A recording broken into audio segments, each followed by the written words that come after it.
Friends అందరికీ ఇప్పుడైతే నేనైతే దోశలకైతే నానబెట్టుకుంటున్నా.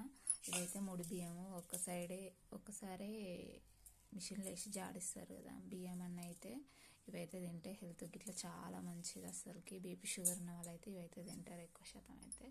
కానీ ఇవి నడుము నొప్పులకి దాంట్లో అన్నిట్లకి బాగుంటాయి అనమాట. బియ్యం తింటే చాలా హెల్త్కి మంచిది.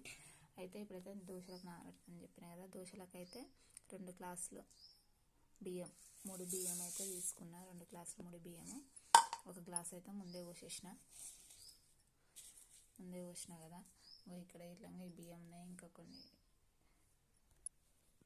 ఇప్పుడైతే పప్పు అయితే పోస్తున్నా. మినపప్పు అయితే సగం, అంటే సగం గ్లాస్ అయితే పోసేసిన. 2 గ్లాసుల బియ్యానికి బోడగనమాట మినపప్పు. చిన్న కప్పు అయితే శనగపప్పు. ఇంకో ఈ గ్లాసు నేనైతే కొలతతో అయితే ఈ గ్లాస్ అయితే వస్తున్నా. చూడండి ఫ్రెండ్స్, నేనైతే ఇప్పుడైతే దోశలకైతే నానబెట్టుకుంటున్నా. పిండి పట్టేటప్పుడు అయితే కొద్దిగా అయితే ఇంత రైస్ అయితే వేస్తాను. రైస్ అయితే వేసి పట్టేస్తే దోశలు అయితే మస్తు బాగా వస్తాయి. దోశలు వేసే వీడియో ఇట్లా రేపైతే పెడతాను నేనైతే. ఓకేనా ఫ్రెండ్స్? దోశలకు అయితే ఇప్పుడైతే బియ్యం అయితే ఇవన్నీ కడిగేస్తున్నా. పప్పు అన్నీ అయితే నీట్గా కడుక్కోవాలి.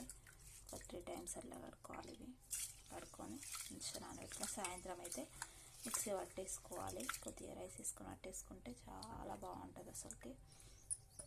పిండి పట్టేటప్పుడు ఇట్లా చూసి ఒకసారి అయితే